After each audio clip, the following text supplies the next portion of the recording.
Iyon oh. What's up mga idol? Ako ipakita karon kuha na siya. Is through awareness lang siguro. Sa tanang mga shop is dili na ni bago. Shout out sa mga shop dia. Big shout out na ko ni akong migo kayo. Iyon oh. Ako ning idol yapon sa una pa may aning migway. May share gamay. So about ni siya sa alternator. Yan na gamay yung yang slip ring dara. So makita gina yang slip ring dia is pud na. Pud gini siya.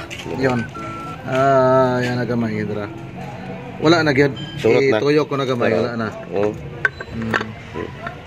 So ang tagiya ani expect gini siya ang tagiya is good. Murag makaingon gid siya nga sayahang pagdala or in kuha na lang ng couple of minutes and hours mo na kinabuhi nga mabilin purot ang carbon brush. So dili halimbawa sa tuwa mga auto technician naagi na wala pa siguro shop nga na inung ani sa kuha nga na perfect naagyoy kanang bitong pag-abot sa tuwa is okay pa ang unit in a few hours or na gani minutes lang natabuan di na mo andar o di na mo charge alternator ni siya.